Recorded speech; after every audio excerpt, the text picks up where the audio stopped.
When a great CEO with a terrific long-term track record goes out on a limb and does something the stock market doesn't like, you might want to give them the benefit of the doubt. Take McCormick, MKC. It's the world's #1 maker of spices and seasonings. Almost exactly a year ago, the company announced it would be paying $4.2 billion for Reckitt Benckiser's food division. And that includes famous names, Frank's RedHot sauce, French's mustard.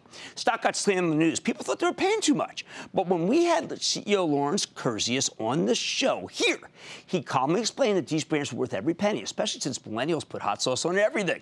I was convinced of the merits of the acquisition after that interview. Many people disagree with me. That is until late last month when McCormick reported a blowout quarter, just stunning numbers, driven by much better than expected performance from, you guessed it, the Reckitt Benckiser business, chiefly French's and Frank's. Stock caught fire, vaulting 8.4% in a single session for tacking on a few more points. And believe me, there's some analysts who are still late to the party. I think it's got a lot more room to run, but don't take it from me. Let's check in with Lawrence Kurzius. He's the chairman, president, and CEO of McCormick & Company to get a better sense of where his business is headed. Mr. Kurzius, welcome back to Mad Money. Great to see you, sir. Hey, Jim. So good. Have a seat. Thank you so much for coming on after a triumphant year where you really did it just so right. Well, Jim, it's been almost a year to the day since I was on your show. And you were no pushover. You asked a lot of hard questions. And this was a deal that wasn't universally popular. But at the end of the show, you told your viewers that you thought it was going to be a hit. And you were exactly right. We have had tremendous success with these brands. And the viewers who listened to you and took your advice actually would have beaten the S&P by 10 points if they had bought our stock. Well, Lawrence, thank you. It was you. You told me why you thought it was good, and I agree with you. I've actually got something special here for you. Oh, get out of town. Oh, my God, my wife is going to have, which we do put it on everything. My wife is going to love this. A little close up there. Never looked better. Well, thank you so much. And yeah, I am a huge believer. I was at a restaurant this weekend. They had 3 different kinds. You're already got all new distribution venues. That's an incredible credit to the pull of McCormick. One of the things we said when we bought these brands was that these were fantastic food brands that were trapped in a non-food company.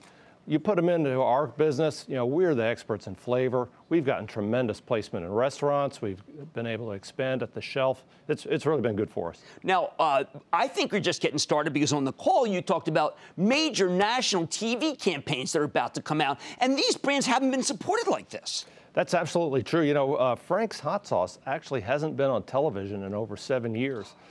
We haven't even gotten to the TV campaign. That's coming this fall. But we'll bring Frank's back to TV. Of course, we're out there on digital and social media already.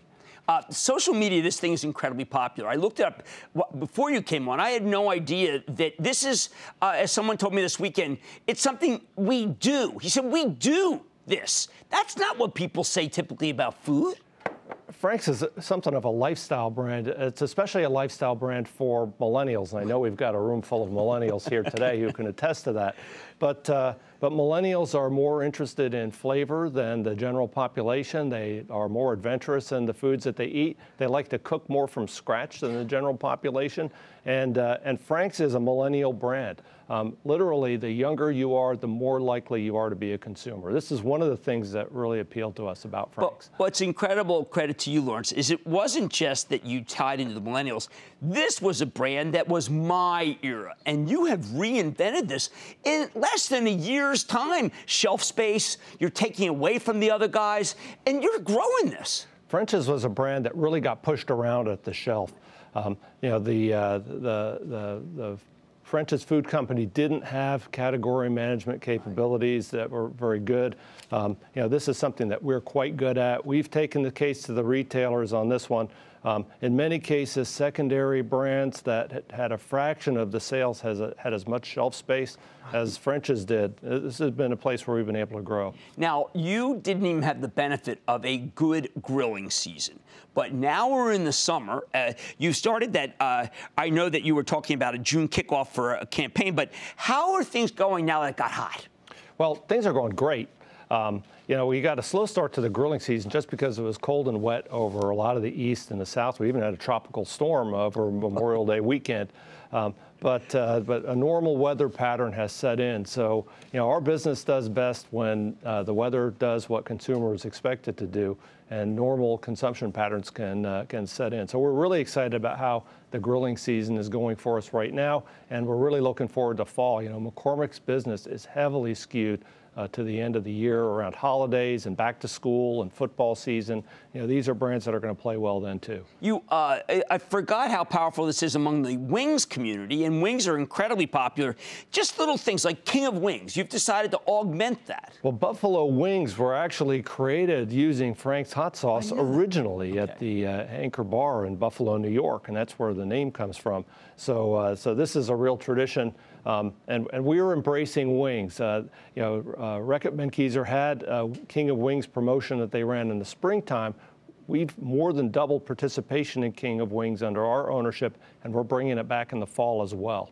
Okay, now speak to me. People didn't get to address it that much on the conference call. They talked about China and tariffs, but obviously Canada's put some tariffs on the category. Where are you in the trade wars? Well, we believe in free and fair trade, and we'd like to see our leaders work things out for NAFTA. Right. But so far, so good for us.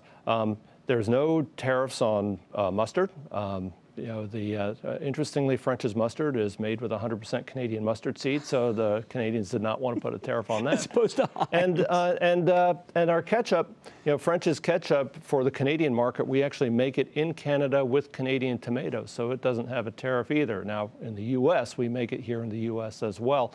That goes to our philosophy of producing in the markets where we sell the product, which I think is going to help us out as we go through this whole uncertainty around tariffs generally. All right, there's been a great boost in gross margins, but I'd be remiss not to ask you, core business really doing incredibly strong, right? The core business is doing well. What's really differentiated McCormick is that we've been hitting on all cylinders. So we've had great growth through new products. We've had great growth on our core business, and we've had an acquisition here that's been very successful for us.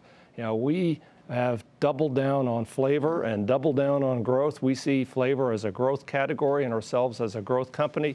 We're investing behind these brands to continue to drive growth. Well, Lawrence, I want to just congratulate you. You, a man of your convictions, it's been so incredible. And of course, this one is probably going to be your #1 seller.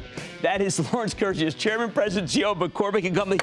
This one's going higher. It is just now getting the support of the analyst community. Mad Money's back after the break. Booyah! Jim Cramer here from Mad Money. Thanks for watching CNBC on YouTube.